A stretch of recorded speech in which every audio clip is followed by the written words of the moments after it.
ஆஸ்திரேலிய தம்பதியினர் கிட்டத்தட்ட 40 ஆண்டுகளாக போலி திருமணங்கள் மற்றும் விவாகரத்து மூலம் மோசடியில் ஈடுபட்டு வந்தது கண்டுபிடிக்கப்பட்டுள்ளது. ஆஸ்திரேலியாவைச் சேர்ந்த தம்பதியினர் ஒருவர் 40 ஆண்டுகளுக்கு மேலாக ஓய்வூதியத்தில் இருந்த அட்டையை பயன்படுத்தி போலி திருமணங்கள் மற்றும் விவாகரத்துகள் மூலம் லட்சக்கணக்கான டாலர்களை மோசடி செய்துள்ளனர்.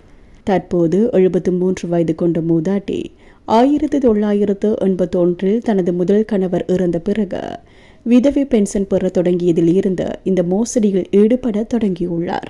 பொதுவாக மறுமணம் செய்து கொண்டால் விதவை பென்ஷன் பொதுவாக நிறுத்தப்படும் என்றாலும் அடுத்தடுத்த திருமணங்களின் போது ஒருமுறை இழப்பீட்டுத் தொகை வழங்கப்படுவதை மூதாட்டி அப்போது தெரிந்து கொண்டு மோசடிகள் இறங்கியுள்ளார். வேறொரு நபரை திருமணம் செய்து கொண்ட அவர் 1988 ஆண்டு முதல் அந்த நபருடன் சேர்ந்து ஒருவரையொருவர் திருமணம் செய்தும் விவாகரத்து செய்தும் ஒரு மோசடி சுழற்சியை தொடங்கியுள்ளார். இவ்வாறு 43 ஆண்டுகளில் 12 முறைக்கு மேல் திருமணம் செய்து விவாகரத்து செய்தும் மோசடியில் அந்த தம்பதியினர் இறங்கியுள்ளனர். இவர்களின் ஒவ்வொரு திருமணமும் சுமார் 3 ஆண்டுகள் நீடித்தது.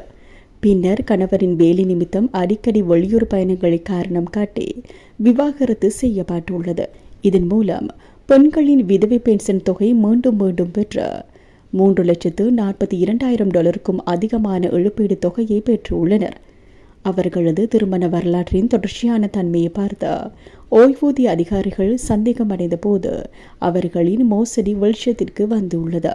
மே 2022 அவர்களின் சமீபத்திய விவாகரத்திற்கு பிறகு ஓய்வூதிய நிதி பெண்ணின் பலன்களை மீண்டும் வழங்க மறுத்துவிட்டது.